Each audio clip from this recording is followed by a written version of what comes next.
3, 2, 1, action. Hello, my name is Alana, and welcome to the Thank You for Knitting YouTube channel. Okay. Pretend you're me. Say hello and welcome to the podcast. Hello, this is Alana. No. Now, I just realized again, I'm sitting on my ugly side. Can we switch chairs? Hello, my name is Alana. I'm a knitwear designer and a yarn shop owner living in Auckland, New Zealand. And this is the Thank You for Knitting YouTube channel. This is not a normal podcast episode. This is a special episode. And we wanted to answer one of the questions that I've been getting a lot already, which is people are saying, how did I start a business? And I thought it was a good time to bring in the silent business partner of the whole venture and just have a little chat about, I guess, how we got into the business and the shop. Hi, knitters. Nice to meet you. Cell phone sitting in the back of the shop. So this is Carl. He is my husband and silent business partner. So a lot of people have been asking, how did I get into the yarn shop business, I guess. And I thought it would be a little bit incomplete if I didn't have Carl here, because he's definitely a big part of the picture, even though he's not maybe directly involved with Lupine day to day. Definitely a big part of, I guess, encouraging me to get into it and kind of joining me on this venture. So let's start at the beginning. Yeah. What were you doing before you started the shop? Yeah, I guess for years I was working with kids mostly. And then I got a job for a little while, maybe only 9 months. I don't know. It was less than a year. Yep. I had gotten into knitting already, and I had even started designing for maybe a year or so by then. And I got a job as a manager of another yarn shop. And it was like a part-time manager kind of a thing. But I learned some stuff about retail. It was my first time having a job in retail. And so I learned some stuff about inventory management and stuff like that. There was a woman named Manu who was doing like a type of a German thing, which is a knitting cafe. Yeah, it was really nice. Here in Parnell, and because she's German originally, but it's not as much of a thing here in New Zealand. Like in New Zealand, most of the shops are more of a place where you shop and then you leave. It's not so much this culture of sitting and knitting and having knitting groups in the shops. But Manu was trying to do something that was a bit of a German model. Like you have a knitting shop and a cafe and you have knitting groups, and it's all part of this community thing. And she had been doing it for a couple of years, I think, or a year and a half maybe.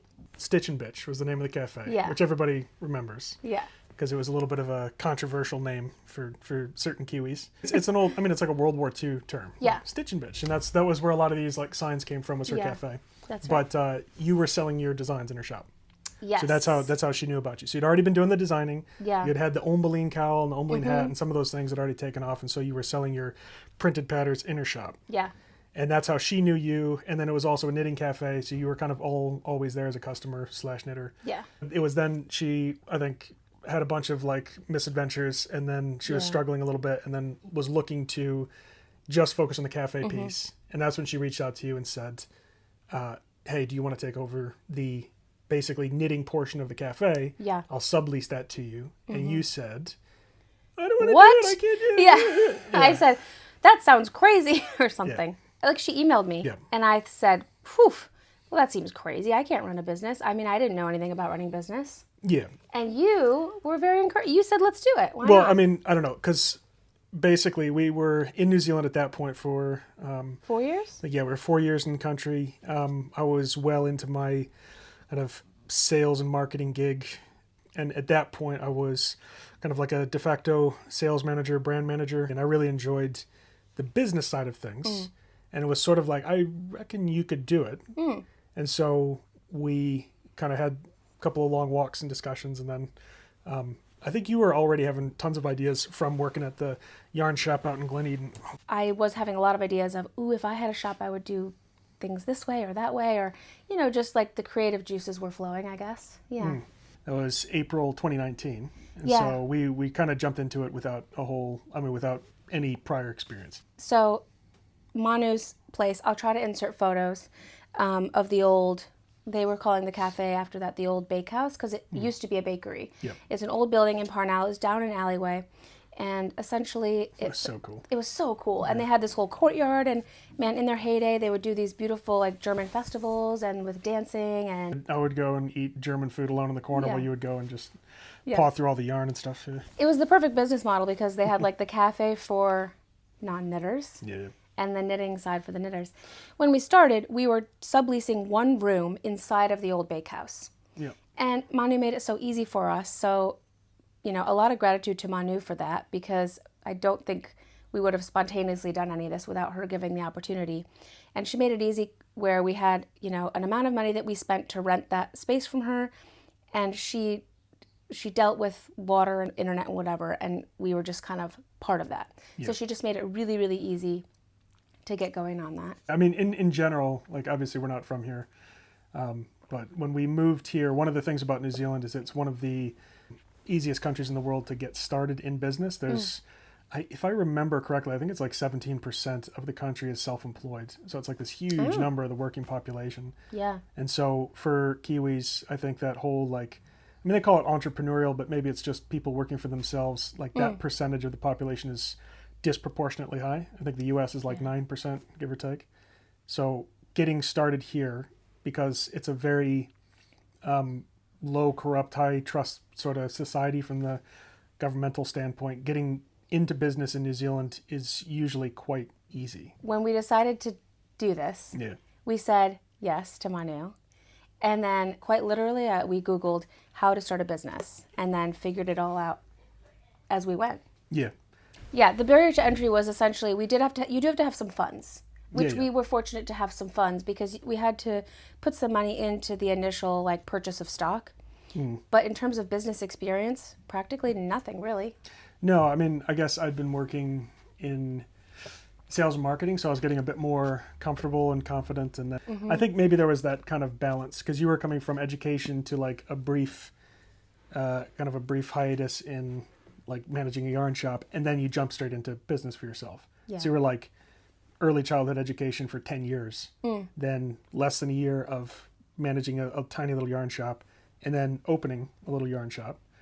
But I think we just decided to go for it and kind of tackle it and just kick off and see if we could make something pretty cool. Because I think we were more interested probably in the creative piece because you just wanted the scope to be able to do what you wanted to do. Like you wanted to create a yarn shop that you wanted, basically. Yeah.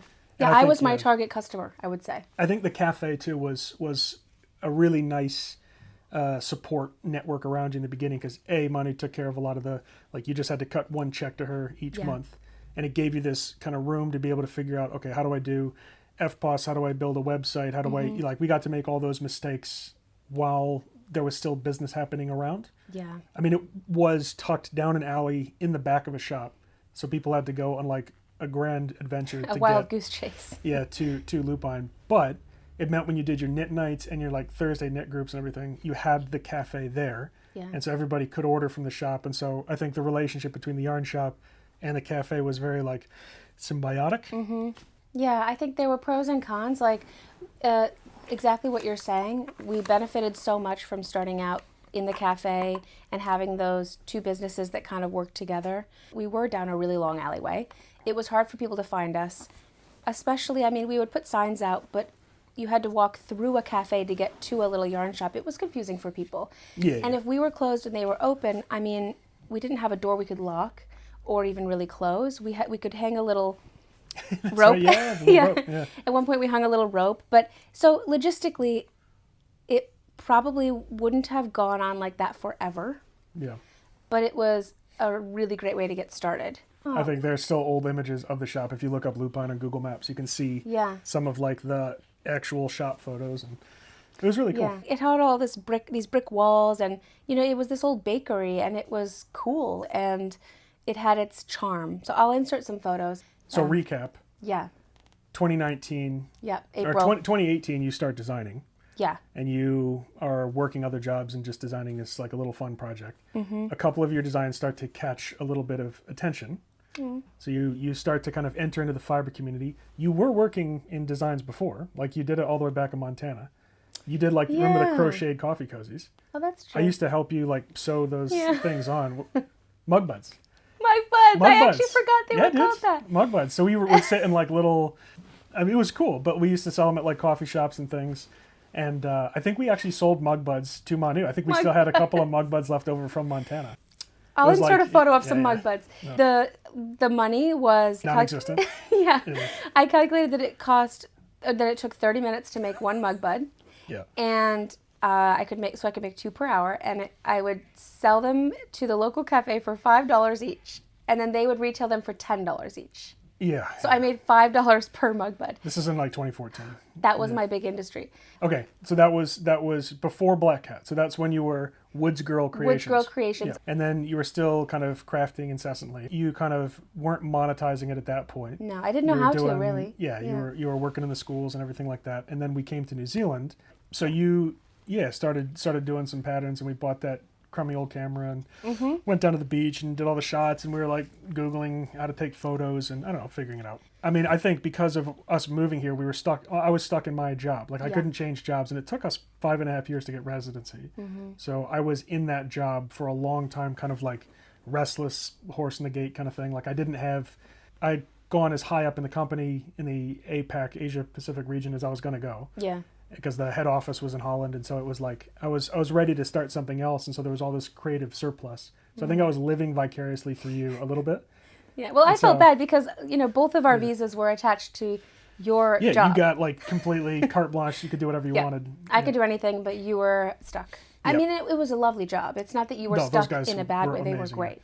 They gave us our step in New Zealand and everything, Yeah. but I was still keen Yeah. to kick it off. I always thought there's that good great. balance because obviously somebody who's really creative, who really loves the craft, especially in this little creative world, doesn't necessarily love business. And so if you can kind of balance it out, it meant that, I actually kind of enjoyed some of those business aspects and being able to like make decisions and set up ads and deal with like, negotiations and contract negotiations with shipping companies and all that kind of stuff. And so I was actually, hopefully this isn't viewed by my former employer, but I was actually doing a lot of this stuff while I was at the other job because I could accomplish most of what I needed to get accomplished very quickly by the end, But so that was cool because I had like extra time in the day, and so I was kind of like able to help in that regard. And then we made all these mistakes in the beginning, all kinds of like website dramas, and the website just didn't function properly for ages and ages. I think we fully rebuilt it at least twice. Lost right? tons of money, Yeah. made tons of mistakes.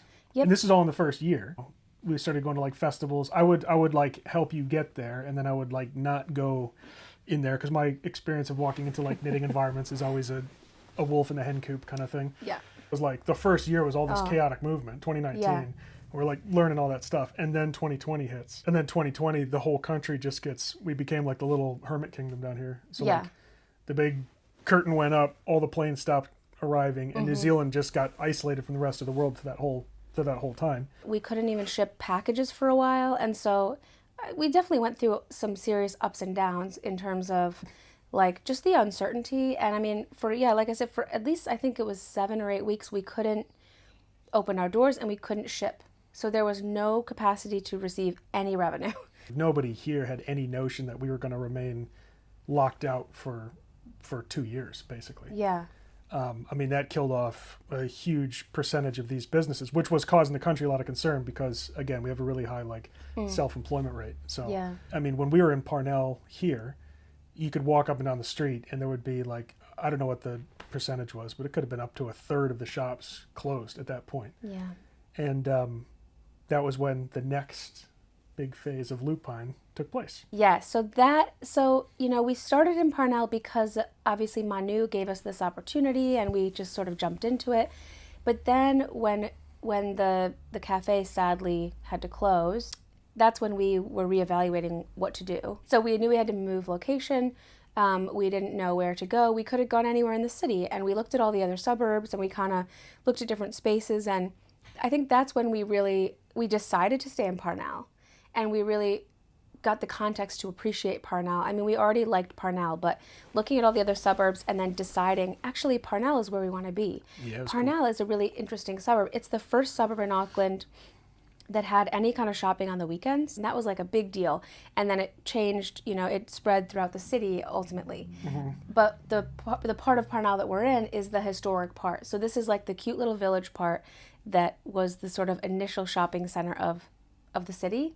Yeah. And the guy who is responsible for basically creating Parnell and making it what it was, his son is our landlord here at the shop. Yeah, there's like a statue of Our our landlord's landlord's dad. Yeah. Like a bronze statue outside of the shop. Yeah.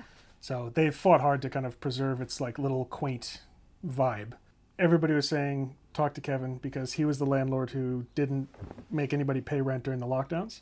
And so everybody up and down the street was just super grateful to him. And it was mostly his businesses that were still kind of hanging on. Totally. Like there was other shops that were that had different landlords, many of whom don't live in the area and weren't giving any kind of help during those times. And those businesses just closed. I mean, they just, nothing they could do. But Kevin, everyone was saying Kevin's the guy and talk to him.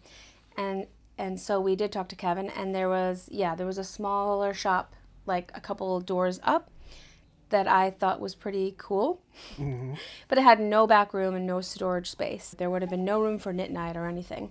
And then there was a bigger space here. And again, you encouraged me to to go for it because, it was a little more expensive, but clearly it's the space that we need because we have the whole front of the shop out there, and then this whole back room, this is all storage, this is all overstock, and then we have these couches and chairs where we do our knit groups twice a week. So really, really glad we have this spot. And when did we start here? I think this was like maybe August 2020. Yeah, so year and a half after we basically were in business. That sounds right. Yeah. But it'd probably be pretty disconcerting if like people realized how many times we almost shut down. Yeah, like how many times do you think we discussed like shutting the shop down? It's like every weekend. That's a really good point. I think it's easy to look on at a business. So we've been going for almost 5.5 6 years. Yeah, almost 6 years. It's very easy to look on and maybe just think, looks easy and smooth sailing and everything's going strong or whatever. But there have been so many times over the years where we nearly closed down because of different reasons and being unsure with money going up and down, and there's so much uncertainty and you don't know what's going to happen, and so there's been so many moments where we nearly shut down. And you're pouring so much time in. I mean, like you know, especially in the beginning, I think it was always this concern. So in the beginning it was just you, and then you realize, okay, I got to hire a part-time person. That was intense and scary because now it's not just you. It's now somebody else is dependent on you to make the business successful. Yeah, that was scary the first time trying to. Yeah, so we picked up our first person, and then they were amazing and they started to help. And then we moved here, and then we picked up a second part-time person. Yep. I mean, all of those things that we were learning at the time, like we needed way more stock. Yeah. I think it took us years to figure out that, like, oh, you know what, the relationship between stock holding and sales, like to get all of that sorted. When we first started, we bought, I think, $20,000 worth of stock.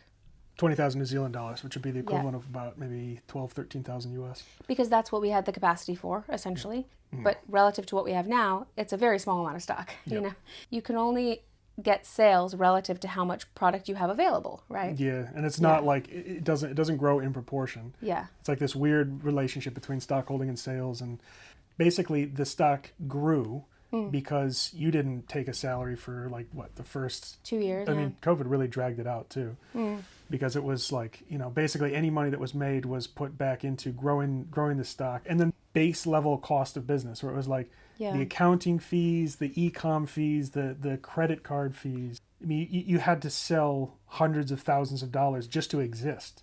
Yeah. And then still it was like, man, how on earth does anybody make money? Yeah. And I think one of the answers is that a shocking number of people just don't. Like when you look at people who are in business and you go cruising around and you think, how on earth is that shop making money?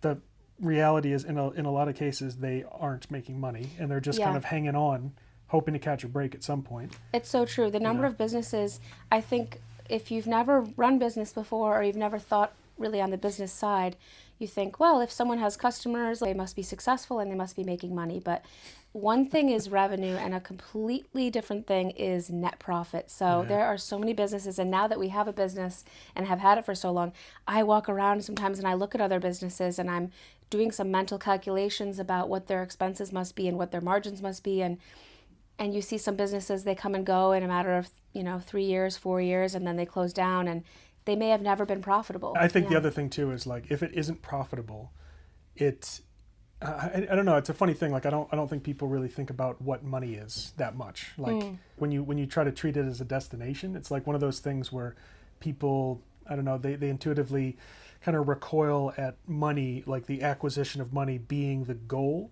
Money only has psychological value. It doesn't actually have inherent value. And so when you're in a business that is so creatively driven, if people aren't participating in that business, it becomes this like demoralizing, deflating experience because you're working 60 plus hours a week. And then on top of that, you're not making any money. And so you go through these cycles where it's like, oh, what are we going to do? And then we would stop, go take a walk, come up with a new idea, try the new idea, keep trying the new idea. And then eventually we started to get these rhythms that was started to form. And like a momentum, I would say, which I think time is honestly just one of the ingredients. Yeah, big time. With time and with consistent efforts, you just grow, the amount of people who are even aware of us grows. Yeah. And so the baseline of turnover just kind of goes up. Yep. And you can start to depend on that, you know? You get some like rhythms. Yeah, you get regular customers and you get like a routine of newsletters and, you know, figuring out those methods of how to reach people and how to communicate with people. And to your point, I think if anyone was in business to make money, they wouldn't run a yarn shop. Yeah. That's not the biggest money-making venture. You would probably run some super boring company that has really high profits, but, you know, isn't creatively exciting. So clearly it's not about the money, but what the money is it shows that there's a reciprocity with the people that you're trying to reach. And then you build this beautiful like economy. And I think in the knitting world especially, we have this ability to build kind of like an economy, I guess you could say, that's really positive. You know, people who come in here, the customers who come in here, fundamentally they're shopping for a hobby that they love and a creative endeavor that inspires them and that they're passionate about. I think ideally that's the economy that we're dealing with, you know? So it's not about the money, but you have to be able to make enough money to be able to continue to offer what you're trying to offer. You know? To exist. I think we've probably completely changed our relationship to things. Like, I mean, basically what happened, because I think we're probably up to like 2022 now. So we get our residency and then I can change jobs. So then I change jobs and I end up going into apparel. Yep. So I end up going from marine manufacturing into apparel. And suddenly I'm now in the midst of this whole new space and I'm getting all these like new ideas and I'm looking at apparel from a different angle. And so what we've kind of done consistently is I've worked in some role, you know, in sales or marketing or whatever it is, and we would try to export things that would work. Yeah, the knowledge that you would learn in those places, especially the marketing knowledge. The other thing, to be honest, is like, as you say, my personal income has fluctuated a lot in the last 5.5 years. And so without your sort of consistent salary, like I wouldn't be able to do this, you know? Yeah. I think, we always had that concern where it was like, man, we wanted to just be able to get to this point where we could rely on the shop. But I don't know, it was so difficult, like, because you would just go through those bad months and we still just didn't know why was that happening. Now that's changed. It's probably in the last couple of years for sure, but in those first bits we were just constantly facing all this uncertainty and you had to keep tackling it. I mean, it was a really weird, to be fair, COVID made the first few years a pretty weird business environment. But I think once we started to experience, we had this like 4-year lease here. And we had this big decision to make in 2022 because that was when we were going to commit to 2 years in this premises.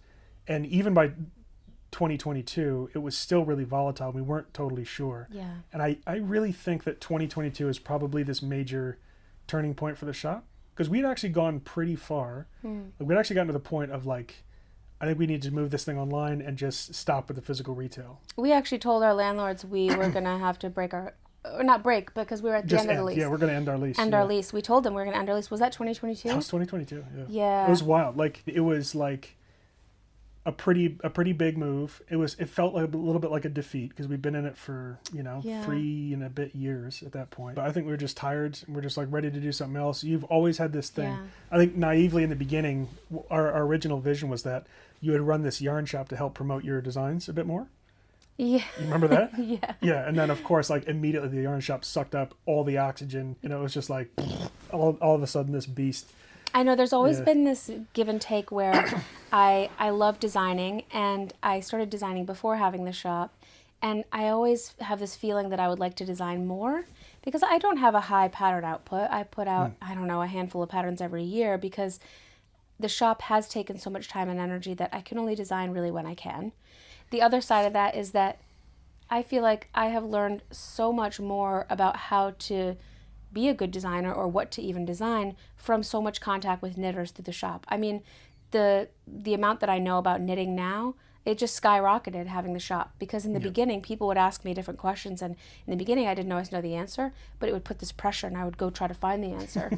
And I've sort of accidentally learned a lot about knitting now, and so I mean having a shop has helped immensely in being able to design, but I've still always felt in some ways like the two things maybe rob from each other a little bit, but really ideally they should complement each other. Well, it kind of feels like Yeah. they're starting to come together after a good Yeah. long time. But I think what we found when we actually pulled the plug on the shop was that you were going to miss it. Like I think the community, it was really hard. Like no matter how difficult it got, there was this consistent every Friday night you'd have whatever it is, 10 to 20 people showing up to the shop, and it's always been like new people. It changes. Yeah. People would show up, and then you'd think like, if I give up the shop, then I'm not going to have this little community hub. Basically, I'm not going to have a place where I can go and do knitting groups the way that I want to. And I know I used to say, I don't know if I can run this shop anymore, or I don't know if I have the energy to run this shop anymore, but I really want the shop to exist. yeah, like I want to go as a customer. I want to be a customer of this shop. And if I get rid of the shop, then the shop doesn't exist. And I want to be able to participate in the shop. And so, there was always that thing. But I think we've finally, as you say, arrived at a point where I am experiencing something kind of amazing when you're a business owner, where we have the most lovely staff and they do things. I mean, the feeling of having other people do things, because like you said, in the first couple of years, it was all me. I was in here like 6 days a week or something ridiculous. And then we've hired more and more people, and slowly they've taken over more and more responsibility, where in the beginning I felt like I could never give up control over everything. And then slowly people have taken over more and more responsibilities, and I've done more and more things. They're genuinely taking work off of my plate in a way that's so amazing to watch. And the shop is at a place where, if we lost all three of those, the members of our team in one go, I couldn't keep doing this on my own. Like the shop is bigger than me in a way that's really cool. No, you had a good long stretch where you had to work like all the time. All the time. And then when you were having to work, like all the weekends and everything like that, you were getting pretty... I was not thrilled. Yeah, you're not thrilled, and then I kind of wasn't thrilled, the cast weren't thrilled, and nobody was thrilled. Yeah. So I think the main thing that you're also hitting on is one of the reasons I think why this has worked, why we've basically weathered all of those like breakers and storms and things, is because you'd kind of be doing this whether the shop was here or not. Yeah. And I think that's a pretty key aspect. Like if you weren't already so invested in knitting, if you weren't already going to be doing this, I think that had to be one of the driving factors. I really think that that's important. I think that if you're going to do a business, it has to be something that you're interested in, that you're enthusiastic about. I mean, you just would lose steam so quickly if it wasn't that way. And I just, for whatever reason, I've just been consistently enthusiastic about knitting now for so many years, and about yarn and fiber and all this stuff, and that kind of keeps me going, because the business side, it is going to go through ups and downs, and there's always going to be challenges. But if you kind of fundamentally love the endeavor that you're doing, then you have the energy to keep going when things are uncertain. Yeah, and all business must be profit driven. Right. But when it becomes profit as the destination, as opposed to, say, profit as a means to an end, and that's a totally different business environment. Like even big companies can do a thing where they recognize, okay, we are just providing people with a living, but the overall goal is to be able to create something interesting, to maybe tell a story, to create a fun environment, to create a little community. I do think New Zealand is a pretty great country to have a business in. Just in general, the work culture here, coming from the U.S. for us, the work culture here, I think, is a little bit more balanced generally. Everybody is accustomed to taking a lot of time off at Christmas, and even minimum wage hourly jobs start off with 4 weeks paid holiday per year. Yeah, which is like, quite normal globally. But when I was talking to some of my old colleagues back in Wisconsin, it was like, I actually felt bad telling them like, oh yeah, it's true. Like it really does have 4 weeks Yeah. paid vacation, because it's like, I worked with guys who had been driving trucks for 30 years and I think after 30 years, unionized, heavy negotiations, maybe they had 3 weeks paid vacation. And, guys would stack up, like they would work for years on end without taking vacation to save up for a big trip. And it's just, the American system can be pretty hard on people. I think there's a pretty decent balance here. All that to say, people have a pretty good ability to balance work and life in a way that just doesn't get too crazy. Yep. Is there anything more we want to do in this timeline thing? So 2022, we decided to stick with it, and That's super happy that we did. Yeah. Because what ended up happening in 2022, like all this while I'm, in this crazy corporate marketing job, and we start to like pull some contacts from that and figure out some strategies. And I was kind of having to do this thing with other brands. We were trying to figure out like, okay, why is this brand failing? We need to revamp it. And then I got to actually see from a very different perspective how these like retail brands deal with their, communicating their value and how they design and that whole process. I was on a design committee, and then I don't know, that was a big education, I think, for both of us. And then we extracted a lot of that and then made a couple of key moves in the shop, I think. Yeah. I think we're really happy that we stuck with it, because 2022 really started to turn around. Yeah, because I think that was the year that the borders reopened fully, and we had cruise ships and things coming in the summer, during what would be our slow time for local customers, which becomes busier than with, tourists and visitors from overseas. And so things definitely started to pick up, and we were really glad we didn't shut down. Boom. Yeah, and then we made another big move that was inspired by what you learned from your other job, which was we moved to Shopify. Yeah, that was long overdue. I think we kind of knew that for a long time. But it was it's a big expense we rebuilt the whole website. And but basically we had to move we had a point of sale system and an e-commerce website system, and those two systems were communicating, and it was a big effort and an expense, but we switched everything over to Shopify, and that really just cleaned up our e-commerce situation and just integrated everything with the in-store sales and the online sales, and so that's been a big change this year. Yeah, and here we are. Yeah. I think we're caught up timeline-wise. So I think 2023 was like this. We experienced a couple of big wins. I don't know, figured out what products to carry, what not to carry. I think the last thing that we started tackling was probably purchasing, just to get control of that, because it's this weird thing where it's like you have all this stock, but then maybe only the upper 20% is turning over, and I don't know. There's a lot of complexity. Yeah, I think I learned a lot about trying to have everything that everyone wants. Yeah, is not. It's not possible. No. So that was kind of a relief to recognize that and realize actually what we need to do is really focus on the things that we really love and want to promote the most and that people really want the most. Yeah. And kind of curate our selection a little bit more. We're both really enthusiastic about wool. Yeah. Like just the properties of wool, just wool is amazing. We're enthusiastic about wool, enthusiastic about the wool industry here in New Zealand. New Zealand is a country with a ton of sheep.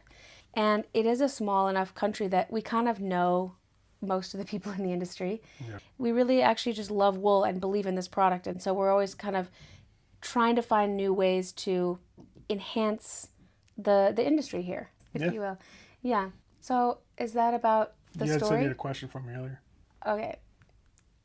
From your perspective, how have I changed? You've known me since we were 12. Yeah, despite how I look, we're actually pretty close in age. Well, we're the same age. Yeah. And we met in middle school. So. Boom. Hashtag love forever. Yeah. So you've known me for a long time. Yeah.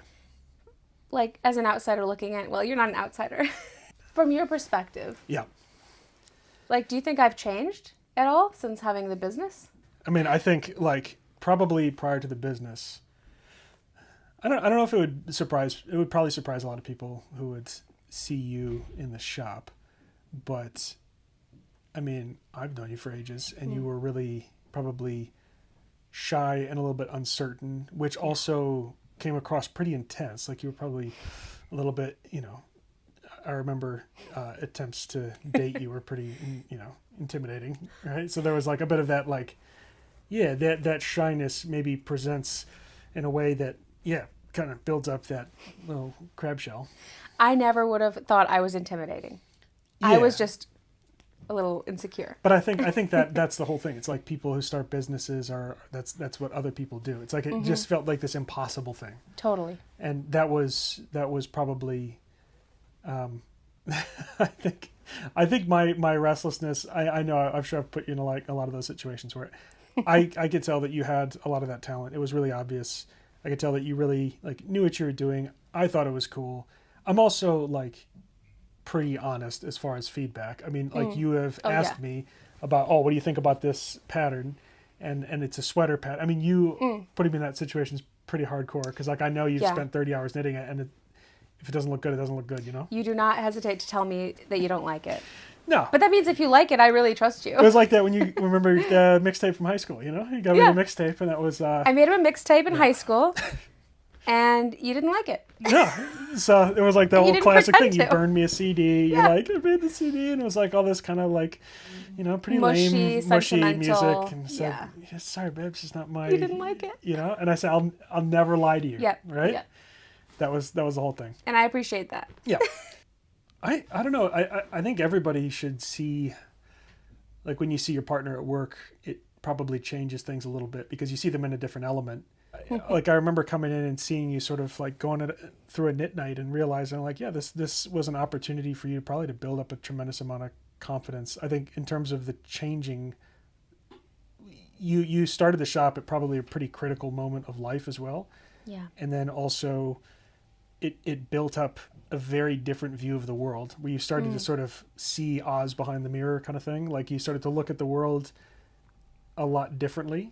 Yeah. Because what was this big intimidating place before, I think maybe opened up a little bit in that experience. So I'd say from the outside looking in, I mean, if we were going to have conversations probably with ourselves from 2019, I would have a lot of advice, but also I think from a business side, we'd be pretty unrecognizable. Yeah, I would say that, we are the same age. Yeah. But I definitely, I think have always felt younger in a way, or not younger than you, but I think that, when we started this business, we were in our, mid-20s? Late 20s? Yeah. 20s. Late 20s, yeah.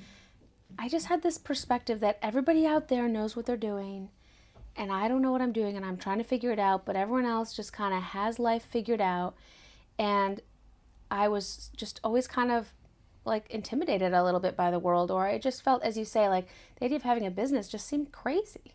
Yeah. Like I felt so, I don't know, I just felt like I'm young and I don't know what I'm doing, but which was probably technically true. Which was probably true. It's still true. Yeah. But you, from my perspective, are someone who, and I've known you, again, since you were 12. Mm-hmm.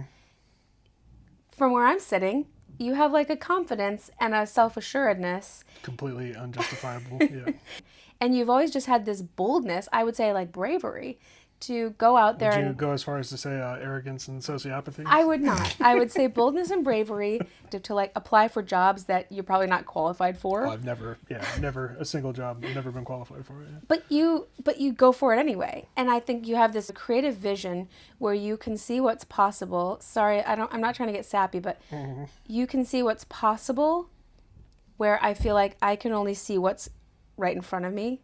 And I think you can see what's possible and you say, yeah, that thing is possible. And then I say, no way.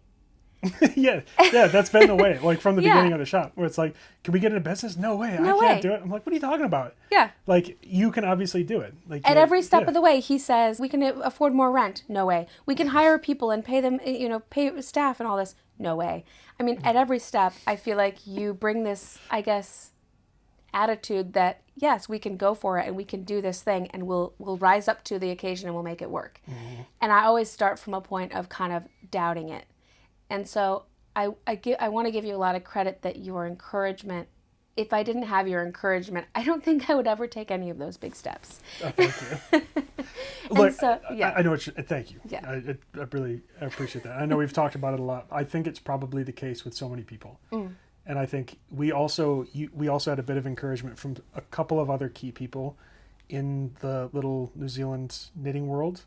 Yeah, and that's true. I think for a lot of people, especially when you're starting out, if you don't have some kind of encouragement, it is like, it's so hard. You're so vulnerable. You're putting yourself out there. Yeah. And I think probably in part, that's why we've tried to make an effort whenever we encounter people who are trying to get into the knitting world. Yeah. When they come across our paths, we're not always like in this position to go looking for them, but whenever they come across your path, there's been a lot of indie dyers and pattern designers and people like that, when the opportunity presents, to be really encouraging to them. I think just in general, for people to be like encouraging to one another in that phase, in the knitting world, especially when there's people who are doing like indie dyeing or designs or that kind of stuff, I think it's so much an extension of people's art that you need some kind of encouragement. Otherwise, you're putting yourself out there, and if the world's turning it down, it's not like you're just doing a bad job. It's like people are in some ways rejecting you. It's what people feel. It feels like a reflection on you personally, which can feel very just personal. Yeah, it does go a long way to be encouraging. I think like any effort to enhance the fiber arts community in New Zealand, I'm kind of all for it. You know, I've always liked that about the shop. Like even in the beginning, I would show up, on the weekend. I mean, this is our weekend now, but I would show up and just kind of when you were working here, if I didn't, have anything else to do, I just kick in the back room, and just hang out and wait for you to get off work. And it was like, it was nice. I like the environment. I would like coming here, and it was cool. I think from my sides, it was so obvious that there was like a lot of just real genuine love and appreciation for the craft. You can't fake that. So that has value. So it's not my perspective, probably from the beginning, even when you were doing designs, even when we were sewing patches on Woods Girl creations, like little mud bud things, like it's obvious that you are, that you are always going to be crafting, that you always love the crafting piece. It's going to be there regardless. And also because of how long you've done it and how much you've done it, you've gotten really, you've gotten a lot of knowledge around that. So it wasn't like there has to be any, like when you talk to people about knitting, you don't have to fake interest in it. You just are genuinely interested. I really am. Yeah. And so from that side of things, you have that piece, which was all of this interest and all this craft. And it's like, okay, well, how do you turn that into a living? And then, gosh, I think, there's been quite a learning process. If we had pulled the plug on the shop the 1,000 times that we had talked about it, we could be having a completely different conversation. Yeah. If you can stay in long enough and you just keep trying new ideas, you keep trying, like keep coming up with new ways, new avenues, don't let it defeat you. Eventually you catch a break. So I think like success in small business, sometimes it's just a longevity piece. Yeah, I think you have to put in a consistent effort over time. Yeah. Right? You little breaks here. Yeah. They'd like keep you going to the next little break and the next little break. Yeah. And then it starts to kind of come together and you start to try new things. And eventually you catch a bigger break here and there. But I think you need people to be honest with you. You need a feedback loop. We've had each other. I don't know that I'd have the patience. I never could have done anything like this because it's not, something that beyond the business aspects, I don't. You're not a knitter. And, I've been shown so many balls of yarn. I if anything, I've probably developed a bit of an aversion to, being what do you think about these colors? And how does this look? Et cetera. I think you have accidentally learned a lot more about yarn, though. Yeah, through osmosis. Yeah. But I think, from the business side, it's been pretty cool. Yeah. I appreciate it. I'm happy that it exists. Me too. Yeah. Is there anything else we want to ask each other? Or? Nah. It's cool that people are watching this podcast. Yeah. I wish I was maybe less not coming straight from a hike, Well, I will say this. Carl owns one wool sweater, or just one sweater. Lopine. Because he feels that you only need one sweater. Which is accurate. And it's a really nice sweater. Yeah. It is a nice sweater. Yeah. But for years I've been wanting to knit him sweaters, socks. I just want to knit for him. And already have a sweater. He says he already has a sweater. He doesn't need another sweater. So why would he need two sweaters? Yep. But you have finally agreed to let me knit you a sweater. I'm going to make him the zipper sweater, the petite knit one. And that will probably be a next year project because I have too many things to finish out this year. But That's cool. I'm looking forward to it. so we'll invite you back next year onto the podcast. And he'll be wearing his sweater. Oh, I should talk about what I'm wearing because that's what Should you? I always do. And people will ask. Okay. Actually, can I ask? Yeah. What are you wearing? Oh, thank you for asking. Yeah. This is the Lala Sweater by Nadine. I'll insert a photo on the screen, but this is the Lala Sweater. So I did talk about this pattern before because I have a black Lala sweater, so I've knit this pattern twice, and I showed you my first version in the top 10 most worn garments video. This is my second one. I love this pattern, and I knit this in Union Fibre, which is Bonnie is a friend of mine, Bonnie, and she's a yarn dyer. She lives in Wellington, and she's called Union Fibre. This is her yarn. It's merino, 4-ply, and mohair silk. I don't remember the color name or any other information, but I'll insert it on the screen when I remember. But that's what I'm wearing. This is my Lala sweater. It's really, really soft, and I love it. All right. Well, thank you for being on the podcast. It's really cool. Thanks Amazing. for watching Lonnie's podcast. That's cool. Yeah, thanks for watching. We really didn't, we didn't have anything written down. If we missed anything really... Ooh, like, comment, and subscribe. I have never said like, comment, and subscribe on any of my videos so far. Yeah. I can't bring myself to say those words. Obviously, we appreciate if you like, comment, and subscribe. I think you gotta embrace your life as a YouTuber now. Yeah, I do. I genuinely really appreciate everyone who has already commented and subscribed and all that stuff. It's amazing that you guys are watching. It's been so encouraging. Yeah. But thank you for watching, and thank you for joining me. Can we go out to dinner now? Yeah. Okay, cool. Thanks. Where do you want to have dinner? We could probably talk about that off the podcast. Okay. Do you have any other questions for me? Thanks for having me on your podcast. Thanks for joining me on the podcast. Thanks for finally starting a podcast. How long do I think I've been telling you to do the podcast? Probably 5.5 years. Yeah. So I'm glad you finally did it. That's Thanks great. for the encouragement. You're welcome. You're my retirement plan, babe. Yeah. Is it working out for you? It is not yet, but it's this is the long game. I'm in it for the long game. Eventually it'll pan out. Yeah. Okay. Thank you for watching. Bye. Thank you. Bye, everybody. Bye. Okay. I don't think any of that's usable.